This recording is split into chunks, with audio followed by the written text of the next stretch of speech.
Mateus capítulo 13, do verso 3 a 9, diz assim: E de muitas coisas lhes falou por parábolas, dizendo: Eis que o semeador saiu a semear, e, ao semear, uma parte caiu à beira do caminho, e, vindo as aves, a comeram. Outra parte caiu em solo rochoso, onde a terra era pouca, e logo nasceu, visto não ser profunda a terra. Saindo, porém, o sol a queimou, e porque não tinha raiz, secou-se. Outra parte caiu entre os espinhos, e os espinhos cresceram e a sufocaram. Outra, enfim, caiu em boa terra e deu fruto, a 100, 60 e a 30 por um. Quem tem ouvidos para ouvir, ouça. Eu vou pedir a gentileza de você repetir comigo esse versículo 9. Quem tem ouvidos para ouvir, ouça.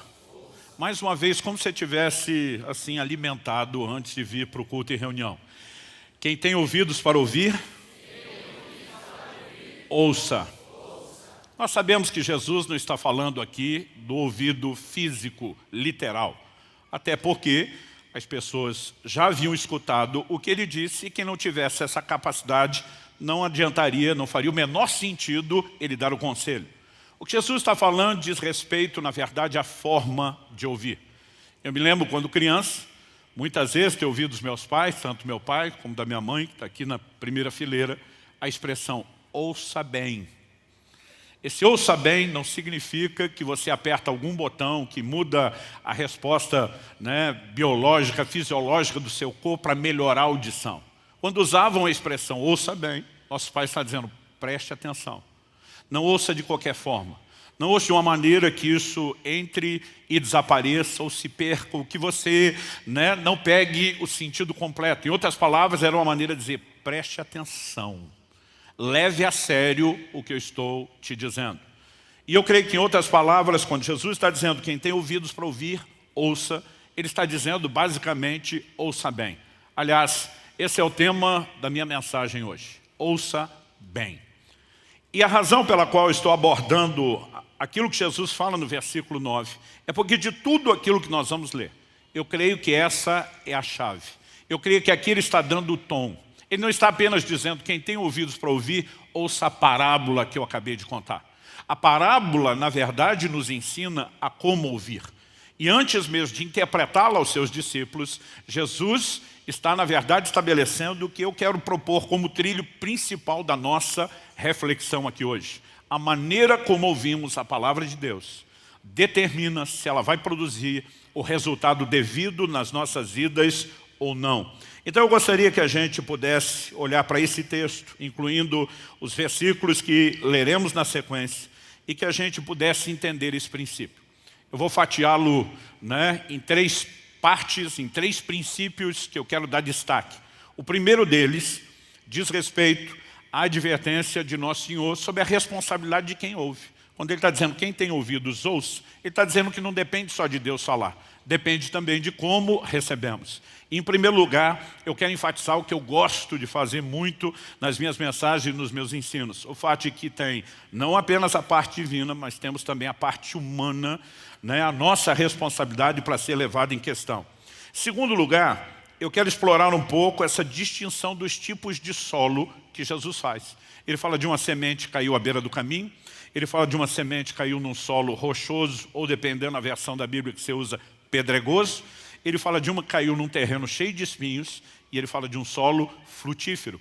E ele mostra que cada um desses solos apresenta resultados diferentes em relação à semeadura da palavra, e eu quero que a gente possa avaliar o que é que isso tem a ver com ouvir bem. E em terceiro e último lugar, nós vamos destacar o que eu classificaria do caminho prático para frutificação. O Senhor Jesus não está ensinando sobre esses tipos de solos como se isso fosse simplesmente uma coisa já pré-determinada e que não pode ser mudada.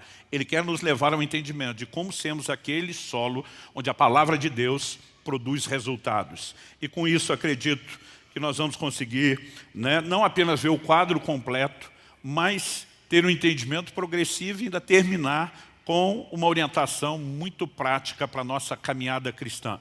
Então, em primeiro lugar, eu quero destacar essa questão da parte humana e a divina, né? Porque Cristo enfatizaria a forma como ouvimos, quando ele destaca quem tem ouvidos para ouvir ouça, e ao longo de todo o ensino, como veremos nos próximos versículos, se na verdade tudo dependesse só de Deus. Existem alguns grupos bem intencionados, sem dúvida, né? Não questiono motivação, mas que acredito, muitas vezes não estão enxergando o quadro completo das Escrituras, quando começam a enfatizar que tudo depende só de Deus. Então, muitas pessoas acreditam, e eu tive dificuldade para enxergar isso no próprio texto. Muitas pessoas acreditam que os tipos de solo já estão determinados. As pessoas nascem daquele jeito. Ou Deus quis que fosse assim. Eu quero te mostrar que isso não é verdade. Deus quer fazer algo na vida de todas as pessoas. Deus quer que todos recebam a palavra. Deus quer que a palavra frutifique na vida de todas as pessoas, porque a Bíblia é enfática que Ele não faz acepção, Ele não faz distinção de pessoas. Se Ele me cria para ser o solo que não entende a palavra e não pode dar fruto, né, e cria outro para ser o solo bom, significa que Ele, de fato, tem algo muito melhor para um do que para outro. Isso não condiz com o caráter, não apenas justo, mas também amoroso de Deus, revelado nas Escrituras. Então nós precisamos entender que em toda a dinâmica da caminhada cristã, existe sempre a parte de Deus e a parte humana. Quando eu enfatizo a parte humana, é para que a gente não seja levado a pensar que tudo é feito unilateralmente por Deus. Mas ao incluir a parte humana, não estamos excluindo a parte divina, que provoca o homem e que quando o homem dá a devida resposta, nos leva a um outro nível. Mas eu vou trabalhar isso, né, à medida que vamos falando a respeito do assunto. O que é principal agora é que eu e você possamos compreender que a frutificação da palavra depende do nosso nível de interação com ela. Então, antes de entender a parábola em si, o que Jesus passa a explicar no registro de Mateus está a partir do verso 18. Entre o verso 9, que Jesus diz, quem tem ouvidos para ouvir, ouça, e o verso 18, onde a Bíblia diz que ele vai dizer, ouçam, portanto, o que significa a parábola do semeador, nós temos entre a parábola e a sua explicação um recheio. Qual é o recheio? Vamos ler juntos a partir do versículo 10, do 10 até o 17. Então os discípulos se aproximaram de Jesus e lhe perguntaram, por que o Senhor fala com eles por meio de parábolas? Você percebeu no versículo 3, quando começamos a ler, que a Bíblia diz que de muitas coisas ele falou por meio de parábolas, de alegorias, de ilustrações. Agora vem a indagação dos discípulos a Jesus, né? Por que o Senhor fala com eles, com a multidão, com essas pessoas, por meio de parábolas? Porque quando estava só Jesus e seus discípulos, a maior parte do tempo não era assim. Verso 11, ao que Jesus respondeu, porque a vocês é dado conhecer os mistérios do reino dos céus, mas àqueles isso não é concedido. Se a gente parasse aqui, só nesse verso 11, a conclusão a que chegaríamos é, vocês foram escolhidos para entender, e eles foram escolhidos para não entender. A vocês é dado, agradou ao Pai revelar isso a vocês, mas Deus, de alguma forma, não quis que o resto das pessoas entendesse. E eu tenho percebido muita gente enfatizando esse tipo de verdade, que priva as pessoas do entendimento de que elas têm uma responsabilidade de cooperar com Deus e que Deus deseja oferecer o pacote completo de entendimento da sua palavra para todo mundo. Então, a explicação de Jesus não para no registro do verso 11. No 12, nós temos uma outra frase, que assim como a do verso 11, é precedida por uma conjunção explicativa. É a palavra pois ao que tem. Essa mesma palavra traduzida pois é porque, né? Ela é exatamente a mesma palavra do verso anterior, quando ele diz, porque a vocês é dado conhecer os mistérios do reino dos céus, mas àqueles isso não é concedido, ele usa de novo, ele diz, pois ao que tem, mais será dado, e terá em abundância. Mas ao que não tem, até o que tem, lhe será tirado. Então vamos entender o que Jesus está dizendo. A vocês é dado conhecer os mistérios do reino, a eles não. Por quê? Ao que tem entendimento, o entendimento lhe será ampliado. Ao que não tem, o pouco ou quase nada que tem, ainda lhe será tirado. O que nós temos aqui é uma dinâmica de interação. Não é Deus dizendo, eu quero que você entenda, eu quero que você não entenda. É, você tem uma abertura à receptividade, eu vou ampliar o seu entendimento. Você não tem disposição a ela, você não terá intervenção minha para ir além da sua limitação. Quem consegue entender isso? Vamos continuar lendo, verso 13. Por isso, falo com eles por meio de parábolas, porque vendo não veem, ouvindo não ouvem nem entendem. De novo, se para aqui, você pode imaginar, não, Jesus não quer ser entendido. Verso 14. Assim, nele se cumpre a profecia de Isaías. E agora Jesus vai citar um texto das Escrituras. Ouvindo vocês ouvirão, e de modo nenhum entenderão. Vendo vocês verão, e de modo nenhum perceberão. Porque o coração desse povo está endurecido. Por que o coração do povo está endurecido? Porque Deus endureceu? Não. O texto diz, ouviram com os ouvidos tapados. Ou seja, não ouviram bem, não deram a devida atenção. Fecharam os olhos para não acontecer que vejam os olhos, ouçam com os ouvidos, entendam com o coração, se convertam e sejam por mim curados. Quando Jesus fala, o coração desse povo está endurecido, não há uma determinação de uma arbitrariedade de Deus dizendo, eu endureci. O que o texto está dizendo é que está endurecido porque eles ouviram de forma errada, ouviram com os ouvidos tapados. O tempo todo, a palavra de Deus nos chama a um nível de resposta. Hebreus, citando o Antigo Testamento, disse, hoje ouvides a sua voz, não endureça o coração. A Bíblia trata de uma maneira muito clara que ter o coração aberto ou endurecido para com Deus é uma decisão nossa. De vez em quando alguns pegam e dizem, Deus endureceu o coração de Faraó. Deus endureceu ainda mais o coração que já estava endurecido. Ao que tem, se lhe dará mais e terá abundância. Ao que não tem, até o pouco que tem, lhe será tirado. Quem está entendendo isso? Nós não podemos excluir a responsabilidade humana. É lógico que ao trazer a responsabilidade humana, nós estamos eliminando Deus da história. Jesus diz em João 15,5, sem mim, nada podeis fazer. Mesmo quando cumprimos a nossa parte, ela é sempre uma resposta ao que Deus começou e uma abertura para que Ele amplie e continue aquilo que Ele começou. No entanto, nós precisamos entender que é uma espécie de jogo de dama ou xadrez. Deus faz o movimento, espera o nosso movimento para que Ele continue e Ele possa fazer o seu próximo movimento. Entender a responsabilidade que temos aqui é crucial. Então no verso 16, Jesus diz para os seus discípulos, bem-aventurados, porém, são os olhos de vocês porque veem, e bem-aventurados são os ouvidos de vocês porque ouvem. Pois em verdade lhes digo que muitos profetas e justos desejaram ver o que vocês estão vendo, mas não viram. Quiseram ouvir o que vocês estão ouvindo, mas não ouviram. Jesus está dizendo que vocês são parte de um grupo privilegiado. Vocês estão vivendo a concretização das promessas. Vocês estão vivenciando o cumprimento da vinda do que Deus prometeu. O Messias, o Verbo, a palavra encarnada diante de vocês. Agora, por mais Jesus está dizendo, bem-aventurados são vocês, porque profetas e justos aguardavam, criam nesse dia, mas não viram o que você estava vendo. Mas por outro lado, tem uma multidão que está diante da mesma coisa que vocês estão e não tem a receptividade que vocês estão demonstrando. A ênfase de Jesus nesse recheio vai nos ajudar a entender a explicação da parábola que vem na sequência. Quando eu olho para as Escrituras, evidente para mim, vou repetir, que a parte de um, humana, não anula a parte de outro, a divina, e vice-versa, a parte de Deus não anula a nós. Em Atos, no capítulo 16, no verso 14, quando Paulo está pregando o evangelho em Filipos, a Bíblia diz assim, certa mulher chamada Lídia, da cidade de Tiatira, vendedora de púrpura, temente a Deus, nos escutava. Preste atenção na frase, nos escutava. Quando muita gente não parou para ouvi-los pregar, essa mulher parou. O texto diz assim, o Senhor lhe abriu o coração para que estivesse atenta ao que Paulo dizia. Nós temos intervenção divina aqui? Temos. Mas em primeiro lugar, essa mulher dá valor à palavra de Deus. Ela para, ela dá atenção, ela diz, eu quero isso. E depois de um movimento de valorizar, a palavra está sendo comunicada, a Bíblia mostra que Deus dilata, abre o coração dela para um nível de percepção ainda maior. Então temos uma ação de Deus. O que nós não podemos simplesmente acreditar, porque isso é contrário ao todo das Escrituras, é que Deus decide quem vai entender e Deus decide quem não vai entender.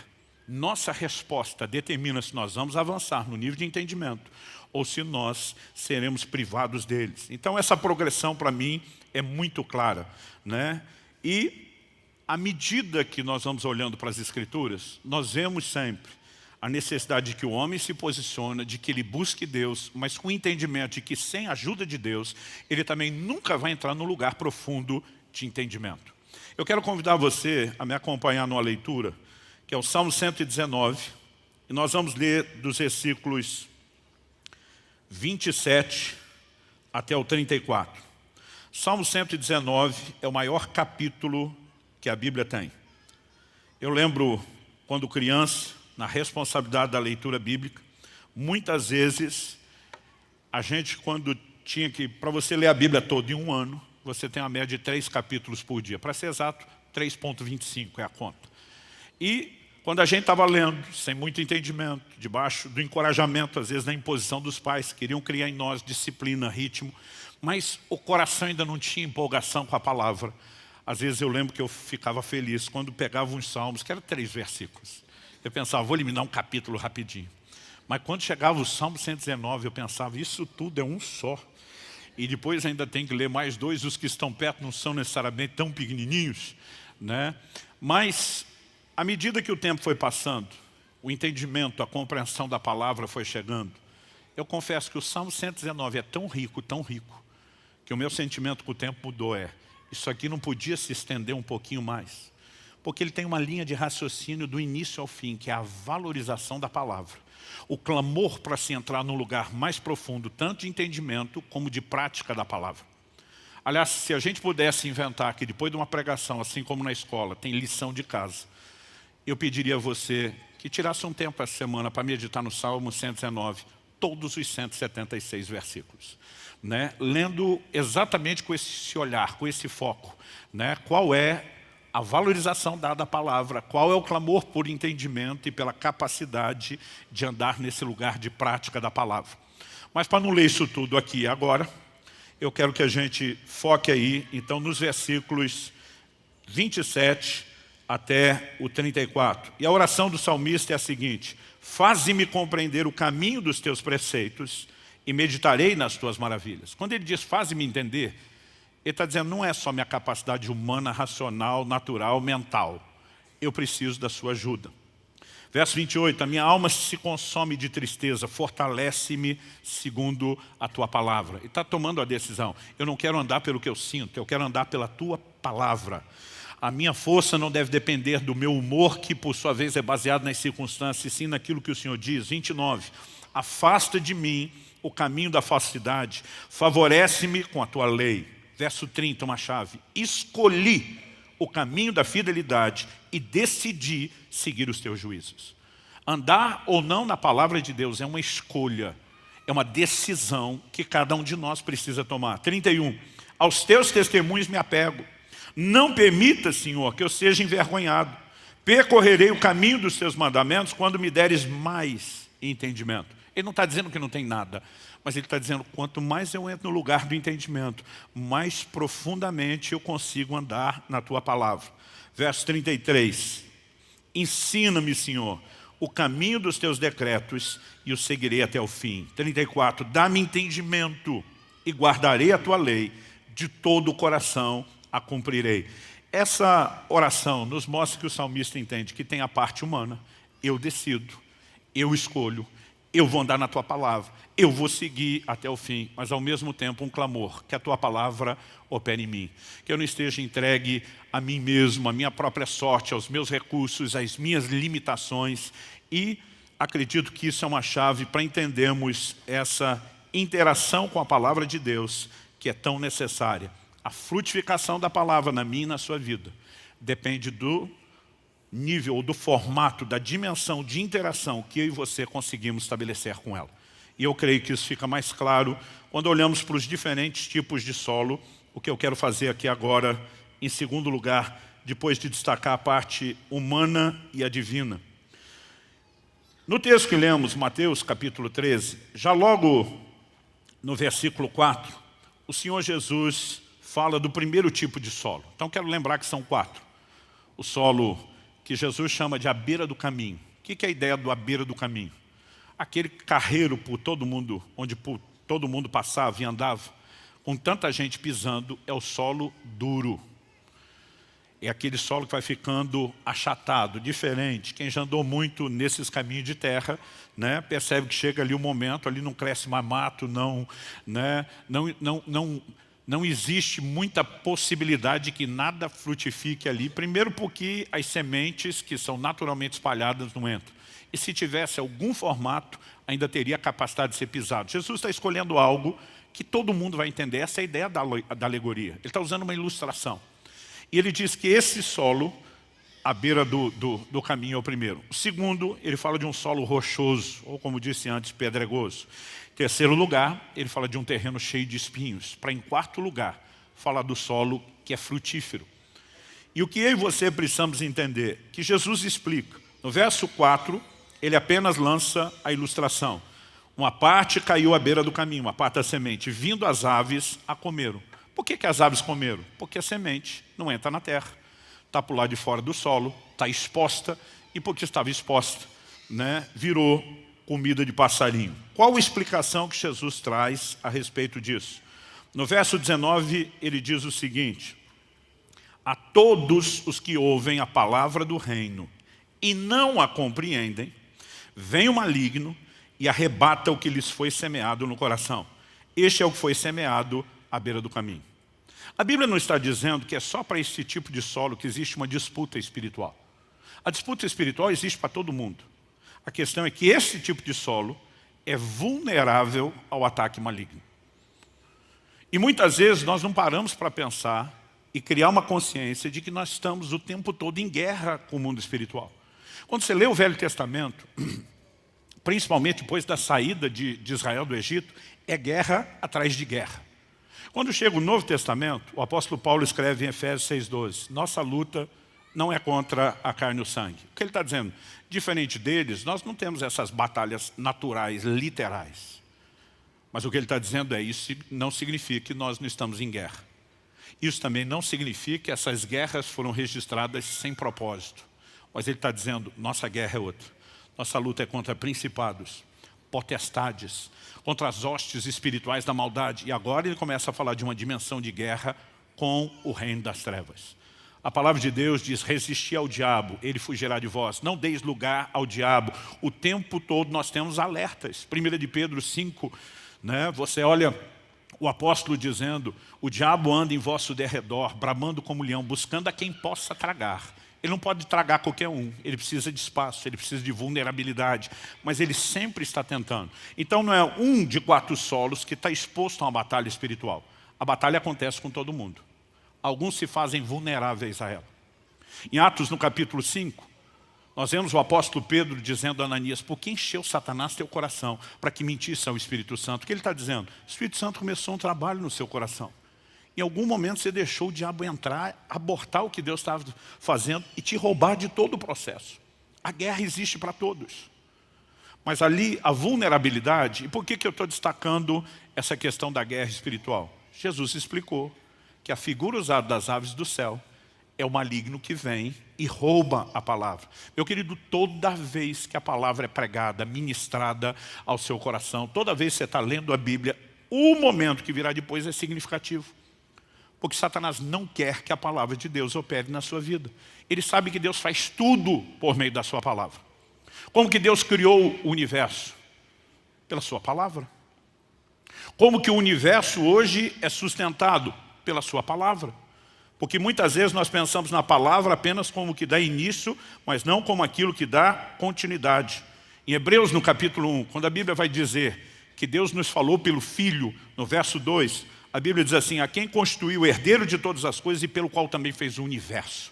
Jesus é chamado de o verbo. João 3 diz, tudo quanto foi feito por intermédio dele, sem ele nada do que foi feito se fez. Mas a palavra não é apresentada apenas como aquilo que dá início. Ela também é apresentada como aquilo que dá continuidade. O verso 3 diz, o Filho, que é o resplendor da glória de Deus, a expressão exata do seu ser, sustentando todas as coisas pela sua palavra poderosa. O universo não apenas foi criado pela palavra, o universo é sustentado pela palavra. Porque a mesma palavra que Deus usa para iniciar um processo, é a palavra que Ele usa para dar continuidade. E nós precisamos entender a importância da continuidade. Eu quero usar isso para fazer um link com os próximos tipos de solo. Porque o primeiro, não existe nenhum nível de frutificação. A palavra não teve a menor chance. A semente não entrou na terra, não chegou a germinar. A criação da palavra foi 0. Mas entre essa parte que nós temos 0 resultado e a última que nós temos um resultado poderoso, nós temos 2 solos no meio. Aliás, vamos lembrar que o que foi roubado aqui não foi meramente a palavra. O que foi roubado foi o entendimento da palavra. Porque aqueles que estão sendo roubados pelo diabo, não é que eles caíram na amnésia, não lembra o que alguém pregou. O que lhes é roubado é a capacidade de entender, de perceber, de discernir, de dar resposta. Para esse lugar de zero operação da palavra, a definição de Jesus é: esses são os que não entendem. Ou seja, não há entendimento, não há fruto. Mas quando ele fala do solo frutífero lá na frente, ele diz: esses são os que ouvem e entendem. Então, de novo, entender ou não entender determina a frutificação. O apelo de Jesus desde o início, ouça bem, ele está dizendo: busque o entendimento. Mas entre esses dois extremos, o que não entende nada e o que realmente compreendeu, nós temos outros dois tipos de solo. Nesses, nós temos um resultado inicial, mas nós não temos a conclusão do processo. Então, nesses dois exemplos que Jesus apresenta, a palavra teve um bom começo. O que faltou foi continuidade. Nós vimos na criação que o Deus que começa a agir pela sua palavra continua. Ele não desiste no meio do caminho. Então, o que nós vamos entender em relação a esses solos é que se não houve continuidade, é porque o processo foi abortado. Faltou cooperação com Deus. Então, quando a Bíblia fala do solo pedregoso, ali de Mateus capítulo 13, nós vemos que Jesus fala a respeito disso nos versos 5 e 6. E diz: outra parte caiu no solo rochoso, onde a terra era pouca, logo nasceu, visto não ser profunda a terra. Saindo, porém, o sol a queimou, e porque não tinha raiz, secou-se.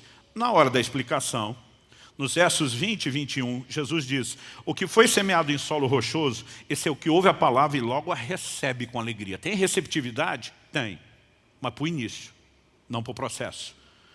Mas ele não tem raiz em si mesmo, sendo de pouca duração. Isso é o crente que a gente diz que tem prazo de validade. Sendo de pouca duração. Quando chega a angústia ou a perseguição por causa da palavra, logo se escandaliza. Então, vamos lá, o que é um solo pedregoso? A camada de terra era muito pequena. Logo embaixo já tinha pedra. Então, a raiz não consegue ter profundidade.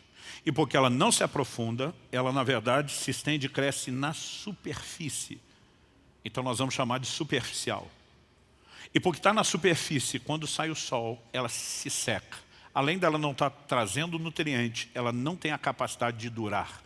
E simplesmente o processo que começou bem não pode ser concluído, é abortado. E você precisamos entender que se existe algo que determina a continuidade do resultado da operação da palavra de Deus em nós, se chama profundidade.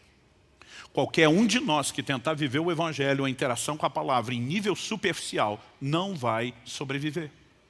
E nós precisamos ter não só o entendimento, mas a determinação de dizer: eu me recuso a ser superficial. Eu fico impressionado com crentes que nunca lê a Bíblia. Alguns só fazem no culto e olhe lá. Hoje em dia a maioria já não traz mais nem para o culto. Antigamente a gente percebia quem estava com Bíblia e quem estava sem. Hoje, com o advento do celular, do iPad, você nunca sabe, você fica imaginando, a pessoa vai puxar e ler, vai fazer alguma anotação ali. Mas o nosso envolvimento é cada vez menor. Eu fico me questionando, me perguntando, como um crente que nunca lê a Bíblia, que não para, que não dá atenção, que é superficial, acredita que vai sobreviver. Alguns estão sobrevivendo só porque a perseguição da palavra não veio, no contexto que nós vivemos, ou porque ainda não viveram grandes adversidades. Mas quando a angústia chega, é a hora que a gente descobre quem está vinculado com a palavra, quem tem profundidade na palavra, quem não. Quem tem profundidade sobrevive. Quem não, se perde no processo.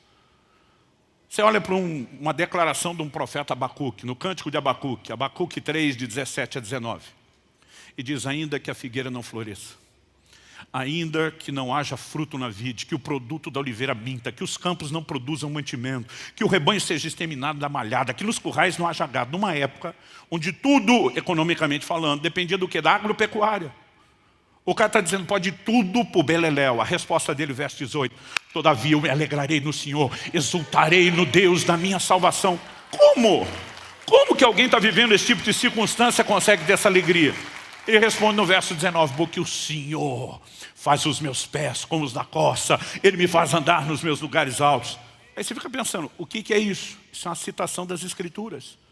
Está lá no Salmo 18, 2 Samuel 24, é repetido nesses dois lugares, um Salmo de Davi, que já era parte das escrituras na sua época. Esse cara está dizendo, eu não sou guiado pelas circunstâncias, eu sou guiado pela palavra de Deus, meu relacionamento não é superficial, vivendo daquilo que acontece do lado de fora, eu tenho raiz profunda, minhas forças vêm de algo que as pessoas não veem, é o relacionamento com a palavra. Agora, se eu e você não desenvolvemos isso, nós vamos falhar no processo. Quem está entendendo?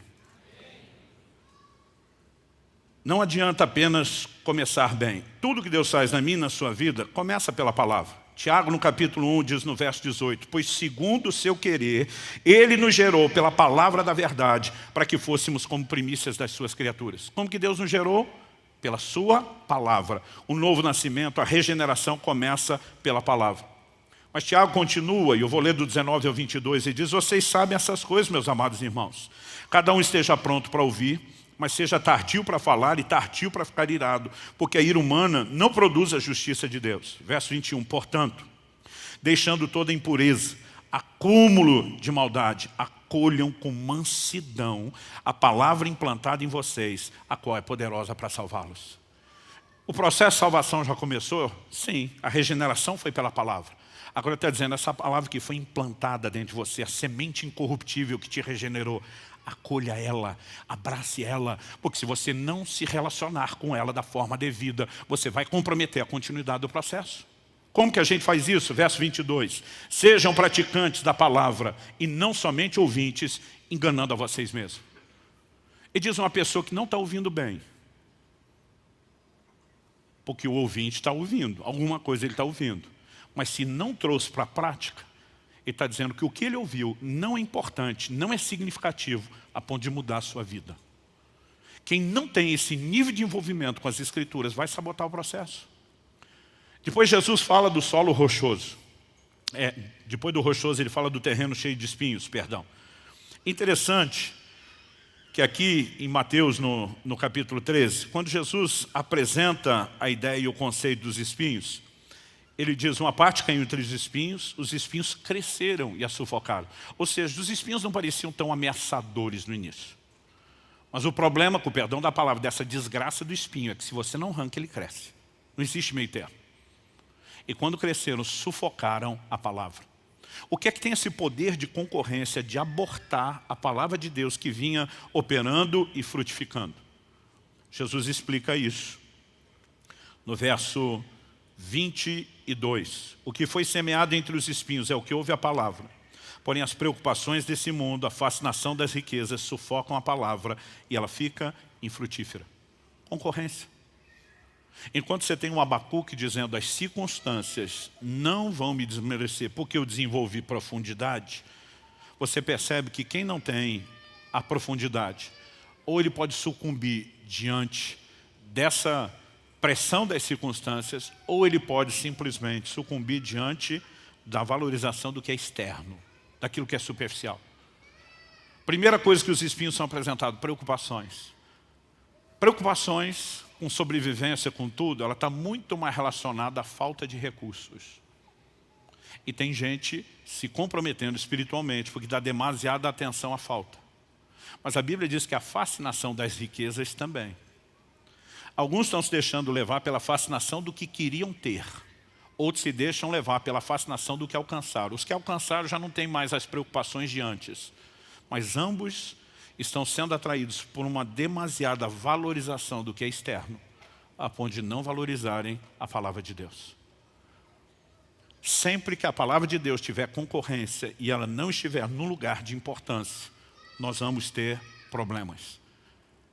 E de novo, um processo que foi iniciado, ele é abortado. Mas no verso 23, Jesus explica, mas o que foi semeado em boa terra é o que ouve a palavra e a compreende. Diga comigo, ouve a palavra e a compreende.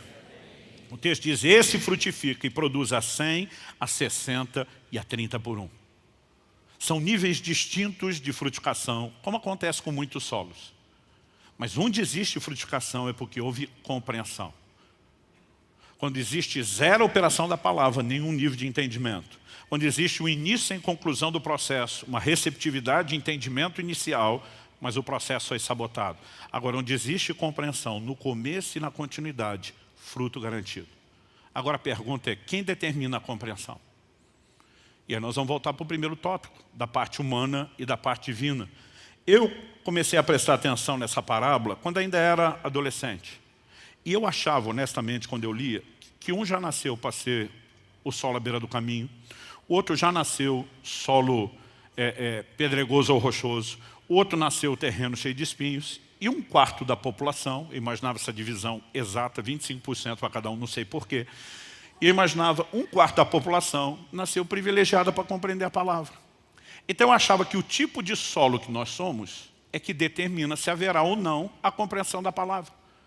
Mas se isso fosse verdade, o homem teria zero responsabilidade no processo. A gente simplesmente teria resultados fatalísticos, determinados de forma arbitrária por Deus. E no fim das contas, se eu não entendi porque Ele me fez para ser o solo à beira do caminho, Ele não pode nem se queixar do meu comportamento, foi escolha dele. Agora, se de alguma forma Ele está dizendo, presta atenção como você ouve, o que você precisamos entender é o seguinte, não é o tipo de solo que supostamente somos que determina como ouvimos. É a maneira como decidimos ouvir que determina que tipo de solo seremos. Isso coloca em mim e em você uma responsabilidade de se queremos ser o solo ideal que frutifica, nós precisamos da compreensão da palavra. E precisamos de um nível de envolvimento com ela fora do comum. Porque, infelizmente, o comum e o padrão hoje não é base para ninguém. Outro dia um irmão falou para mim, pastor, eu garanto para o senhor que eu estou pelo menos na média, eu não estou abaixo não. Eu falei, então você é medíocre, você está na média. Eu e você precisamos mais. Se eu e você entendemos a importância de Deus, nós temos que desejá-lo. E não é porque todo mundo à sua volta não deseja que você tem que não desejá-lo. Nós precisamos compreender que no reino espiritual, você só acessa aquilo que você valoriza. No início do ano passado, eu comecei a pregar uma mensagem e repeti ela várias vezes, focando o jejum com a pergunta, fome de quê? Em algum momento, ministrando sobre isso, eu comecei a falar que a fome é uma espécie de moeda de acesso ao reino de Deus. Mas eu mudei essa linguagem, porque tem hora que a Bíblia usa fome, tem hora que a Bíblia usa a expressão de sede, mas em outros momentos ela não vai falar nem de fome nem de sede. Mas o que tem em comum em tudo é o interesse. O interesse é o que te dá acesso às coisas espirituais. Por isso que Jesus disse, não deem aos cães o que é santo e não lancem pérola aos porcos. Ele está falando de um contexto de anunciar o Evangelho tem que ser pregado para todo mundo. Mas ele está dizendo que só se acessa aquilo que você valoriza. Um dia alguém me perguntou, pastor, como é que Jacó conseguiu fazer valer lá no reino dos céus uma transação com o irmão por um prato de comida e ganhou o direito de primogenitura, que era uma bênção espiritual?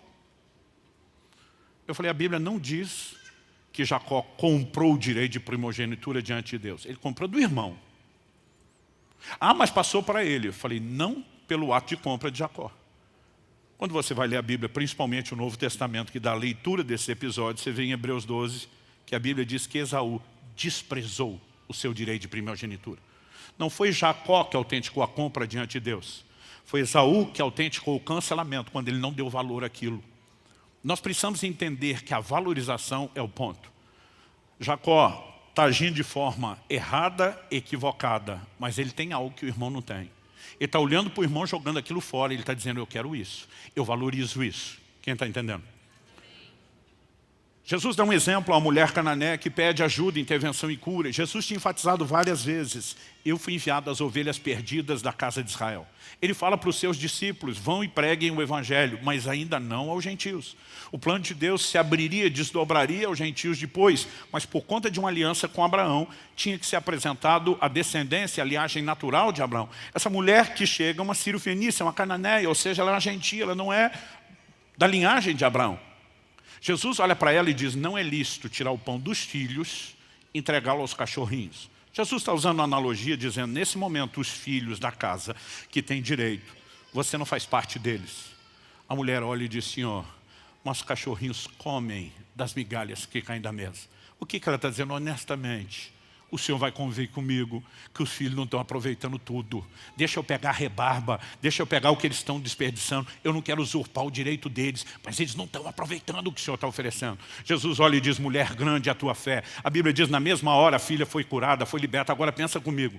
se comendo das migalhas que os filhos não estão aproveitando, já tem cura e libertação para nós. O que é que não está à minha, à sua disposição? Quando nós entendemos o que é ser filho, nos assentamos à mesa, entendemos o que é que Deus tem.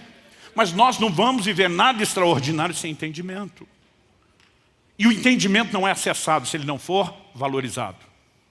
Eu falei de responsabilidade humana. Nós precisamos entender que ela começa com valorizar, com desejar e se estende em formas práticas a buscar o entendimento e a compreensão da palavra. Tem um monte de crente que acha que o entendimento vai vir por download gratuito, de preferência enquanto ele dorme, na lei do mínimo esforço. Não, gente, eu fico surpreso com a vagabundagem espiritual de alguns. Uns anos atrás uma pessoa me abordou, e ela não foi a única, mas esse foi o primeiro fato que me fez agir dessa forma. E no final de um tempo de ministração, essa pessoa simplesmente me disse: pastor, o senhor pode orar comigo, impor as mãos sobre mim? Eu falei: eu posso, mas eu queria saber por quê. Eu não gosto de orar sem saber pelo quê. A pessoa diz: não, eu queria que o senhor me transferisse seu dom de conhecimento. Eu falei: querido, primeiro, conhecimento não é dom, é resultado. O que a Bíblia fala de palavra de conhecimento é uma revelação. Não está falando de conhecimento, é palavra de conhecimento. Eu falei: não é dom. Eu falei: mesmo se fosse, não está no poder da gente transferir. Mas se fosse e tivesse no meu poder transferir, eu não lhe dava. Ela olhou para mim surpresa e falou: por quê? Eu falei: porque tu é uma folgada. Ela ficou chocada. Eu falei: chocada tinha que ficar eu. Eu falei: desde a minha adolescência, eu enfiei a cara nas escrituras. Eu decidi valorizar isso. Eu falei: eu trabalhava, estudava durante a semana, lia a Bíblia assim, dentro do ônibus, banheiro. Não recomendo isso a ninguém, uma confissão de um erro. Na aula, quando achava chato.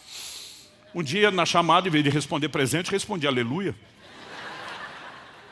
Mas quando chegava o sábado, que era o dia livre da maioria, os amigos iam para o clube. Clubão municipal, nada chique, né? Mas iam para a piscina. Eu ficava em casa, lendo, estudando a Bíblia. À tarde a turma ia jogar futebol, eu estava lá lendo a Bíblia. À noite os crentes iam para o culto, os jovens na igreja, os não tão crentes iam para o shopping, para o cinema. E eu, se não estivesse na igreja, estava estudando a Bíblia. E eu falei para ela: eu passei uma vida renunciando um monte de coisa para isso. Tu vem quer levar isso de graça, de uma hora para outra, na boa. Eu falei: é ruim. Nós precisamos entender que isso contraria as Escrituras. Provérbios 18:15 diz: o coração do sábio adquire o conhecimento. O ouvido dos sábios procura o saber. Conhecimento, saber, o entendimento não corre atrás de você. É você que tem que correr atrás dele. Quem está entendendo isso? Provérbios 4:7 diz: o princípio da sabedoria é: adquira a sabedoria, sim, com tudo o que você possui, adquira o entendimento. Ou seja, abre mão de qualquer outra coisa que você tem para adquirir o entendimento, porque ele é mais valioso do que tudo. Agora eu vejo pessoas que não dão valor nenhum. Não me diga você que um crente que nunca lê a Bíblia, que ele ama a palavra de Deus. Ele pode se enganar, ele pode acreditar que ele ama, mas ele não ama. Ah, pastor, não dá para ler o tempo todo. É verdade, mas mesmo momentos que você não está lendo, se você tem uma cultura de valorização, você está pensando, você está refletindo. Eu fico impressionado com gente que nunca fala de Bíblia, nunca tem um versículo para compartilhar, nunca tem algo que Deus falou no coração dele, nada, zero em qualquer conversa. E tem outros, por sua vez, não falam de outra coisa. Eles sempre estão compartilhando algo mais. Sabe o que é interessante? Quando você começa a dar valor, a palavra de Deus vai operar até em momentos que você não conseguiu dar aquela pausa completa. Eu acho interessante que muitas vezes aquilo que eu começo acordado, meditando, refletindo na Escritura, continua quando eu estou dormindo. A Bíblia diz para meditar na palavra de dia e de noite. Eu já falei para Deus muitas vezes: eu não tenho controle do de noite depois que eu durmo. Mas o que eu descobri é que se ela ocupa a sua mente, os seus pensamentos durante o dia, o processo vai continuar de noite.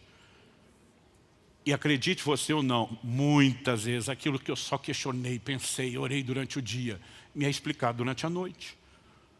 Ontem no avião, voltando de viagem, eu estava meditando nessas coisas que ia falar com vocês e fui vencido pelo sono. Mas enquanto eu dormia, Deus começou a falar comigo e me explicar algumas coisas muito interessantes. Sabe, nós podemos viver resultados maiores, mas tem que ter valorização, é o ponto de partida. Agora, o que eu e você precisamos entender, se a compreensão, ela produz frutificação, a falta dela nos sabota, nos rouba. E Deus já falava isso desde a velha aliança. Oséias 4:6 diz: o meu povo está sendo destruído, pois lhe falta o conhecimento. Conhecimento de quê que Deus está falando? É só você ler a continuidade. Pelo fato de vocês, sacerdotes, rejeitarem o conhecimento também eu os rejeitarei, para que não sejam mais sacerdotes diante de mim, visto que se esqueceram da lei do seu Deus, também eu me esquecerei dos seus filhos. Deus está dizendo, vocês não valorizam a minha palavra, eu não vou valorizar vocês. Vocês esqueceram da minha lei, eu vou esquecer de vocês, da continuidade. Agora a pergunta é, se Deus está agindo nessa mutualidade e reciprocidade, o que acontece quando eu e você valorizamos a palavra? O que acontece quando eu e você não nos esquecemos dela? É o resultado seguro para prosperar.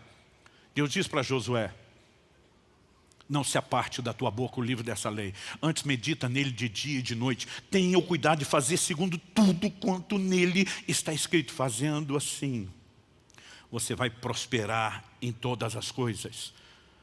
O que Deus espera é que eu e você levamos a sua palavra a sério e vivamos por ela. Você percebeu, lendo a Bíblia, que lá no Éden, uma das árvores, aliás, a única que Deus vedou acesso, ela é chamada árvore do conhecimento do bem e do mal. Porque a gente pensa que Deus proibiu o resultado que trouxe, todo mundo só pensa que era a árvore do conhecimento do mal. Mas a árvore não era conhecimento só do mal, que é negativo. Ela também dava conhecimento do bem. Aí vem a pergunta. Deus não queria que o homem conheça o mal, a gente entende. Mas Deus não queria que o homem conheça o bem?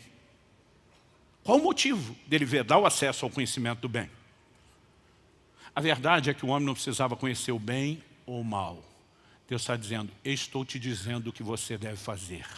Eu quero para você o bem e não o mal. Tudo que você precisa é ouvir a minha palavra. E o problema é que nós queremos ser autônomos, independentes. Se eu souber distinguir, eu mesmo decido e não preciso ficar ouvindo o que ele tem a dizer. Deus está dizendo desde o início, a receita mais garantida para o seu sucesso. Leve a minha palavra a sério. Confie no que eu estou dizendo a você. Quem está entendendo? Diga amém. Quando essas verdades vão fazendo sentido para mim e para você, entendemos que buscar entendimento é nossa responsabilidade. Isso começa com a valorização, com a disposição, obviamente, de ler, de estudar a palavra de Deus. Sabe, você nunca vai ver a gente ter uma mensagem aqui que diga que entretenimento é errado. A gente fala sério, clientes que gastam horas e horas e horas e horas e horas de entretenimento, mas depois diz que não tem tempo de ler a Bíblia. O seu problema não é tempo. Seu problema é o que é que você dá valor. Jesus diz, onde estiver o seu tesouro, aí também estará o seu coração. Se você entende o que é a palavra e valoriza, você arruma tempo para ela, você vai sacrificar o resto. O princípio da sabedoria é, adquira a sabedoria. Tudo o que você puder, use para isso. Inclusive uma boa gestão do seu tempo.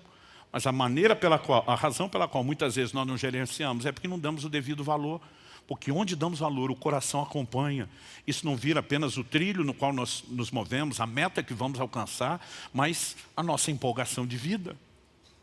E se valorizarmos e buscarmos, eu e você precisamos entender que não só vamos fazer isso lendo, meditando na palavra, ouvindo mensagens, estudos, né, se expondo ao ensino bíblico, que hoje temos tantas formas. Desde uma estrutura de escola bíblica que a gente provê, recursos, né, que hoje estão aos montes à nossa disposição. Se a gente valorizar e decidir trilhar esse caminho, ainda assim nós precisamos entender o quê? Que sozinhos nós não vamos muito longe. Uma das orações registradas na Bíblia que eu mais repito desde a minha adolescência é o Salmo 119. De novo o Salmo 119, verso 18. Desvenda os meus olhos para que eu contemple as maravilhas da tua lei. Desvenda os meus olhos para que eu contemple as maravilhas da sua lei. Então, se Deus não faz tudo sozinho, e eu tenho a minha parte envolve dizer, eu também não posso ficar sozinho, eu preciso da ajuda dele. Abre os meus olhos, traga a revelação. Quando eu olho para as Escrituras, eu vejo várias orações que Paulo fazia em prol dos outros, porque nós devemos orar por nós e pelos outros.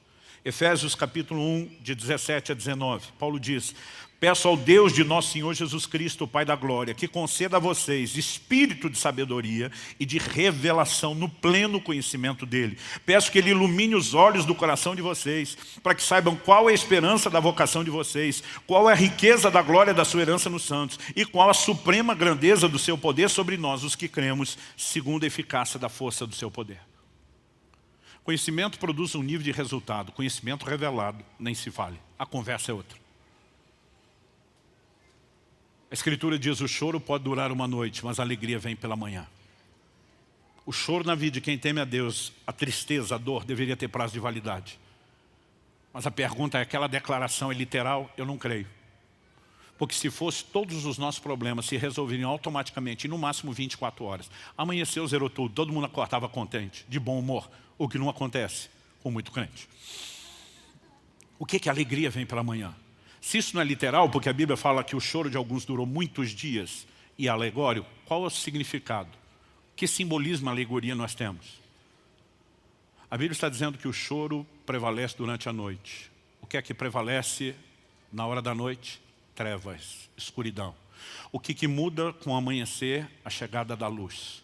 O que tem o poder de mudar emoções é quando eu e você estamos alinhados com a palavra e a revelação da palavra entra. Quando a luz, o entendimento espiritual, a revelação entra, é uma revolução em toda a prática do nosso ser. E nós precisamos desse nível de entendimento. Filipenses 1:9, Paulo diz também, faça essa oração, que o amor de vocês aumente mais e mais em todo conhecimento e percepção. Outras versões dizem discernimento. Percepção espiritual associada ao conhecimento. Colossenses capítulo 1, versos 9 e 10. Por essa razão também nós, desde o dia em que soubemos disso, não deixamos de orar por vocês e de pedir que transbordem do pleno conhecimento da vontade de Deus, em toda a sabedoria e entendimento espiritual. Dessa maneira, com o pleno conhecimento que vem com a sabedoria e entendimento espiritual, dessa maneira, vocês poderão viver de modo digno do Senhor, para o seu inteiro agrado, frutificando em toda boa obra e crescendo no conhecimento de Deus. Paulo sabia que o povo precisava mais do que o ensino da palavra, mais do que o conhecimento racional e intelectual da palavra. Eles precisavam de entendimento espiritual, de conhecimento que vem do céu, de sabedoria divina, porque isso é revolucionário. Agora, como se alcança? Conhecimento você pode ter ouvindo o ensino bíblico, lendo a palavra, mas percepção espiritual requer que, junto com o nosso relacionamento com a palavra, exista um ingrediente inegociável na vida cristã chamado oração. Oração não deveria ser, para mim e para você, apenas a forma onde eu peço para Deus algum problema que eu tenho e Deus responde. Ela envolve isso, mas não se limita a isso. Por meio do profeta Jeremias, Deus diz assim, invoca-me que te responderei. Mas ele não parou aí, ele também disse, anunciar-te-ei coisas grandes e ocultas que tu não sabes. Então, além de pedir e Deus responder, além de invocar e ele atender, ele está dizendo, eu quero anunciar coisas que você não sabe, coisas que você nunca entendeu, porque a oração pode nos introduzir num ambiente de revelação. Quem está entendendo, diga amém.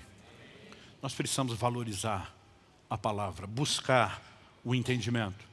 Isso não significa sermos exímios conhecedores de aspectos técnicos da teologia, mas ter algo prático que faz com que eu e você possamos viver para o seu inteiro agrado, viver de modo digno do Senhor, que honre ao Senhor e que a gente frutifique em toda a obra, boa obra, sem parar de crescer no conhecimento de Deus, que é algo progressivo.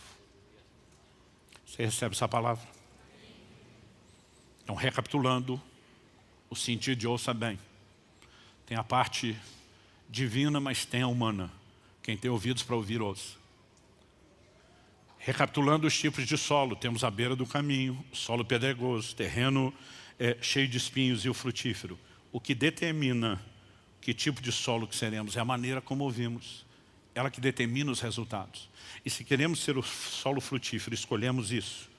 Para viver a frutificação que depende do entendimento, nós precisamos buscá-lo. Isso começa com a valorização, leitura e meditação na palavra, todo estudo bíblico que você puder, mas precisa de um ingrediente que é espiritual. É intervenção divina, é quando Deus vai vivificando a palavra. Eu amo as experiências de coisas que eu sabia uma vida inteira, mas de repente aquilo resplandece de tal forma e muda completamente a sua vida.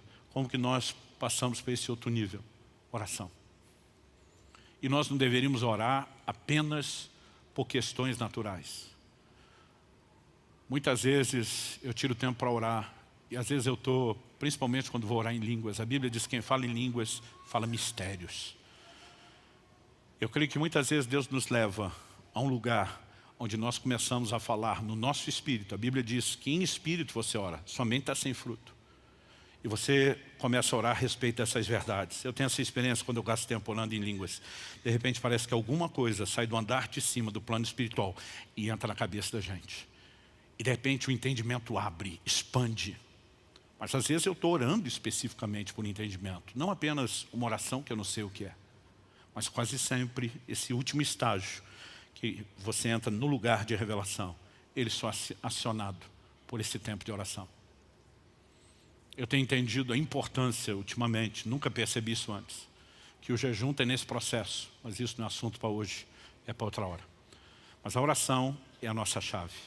Pai, nós te pedimos que aquilo que ouvimos possa ter mais do que um efeito imediato aqui e agora. Sabemos que precisamos desse início. Mas eu oro que o Senhor nos ajude nesse momento a avaliar a maneira como temos lidado com a Tua Palavra, com as Escrituras. E queremos fazer não apenas a autoavaliação, que é bíblica. Examine-se o homem a si mesmo, diz a Tua Palavra. Mas nós clamamos também por aquela avaliação do alto, que é bem mais segura e completa. E oramos como salmista, sonda-nos, ó Deus. Conhece o nosso coração. Tua palavra diz que quem ouvinte não é praticante, está se enganando. Muitas vezes, ao nos enganar, não percebemos isso na autoavaliação.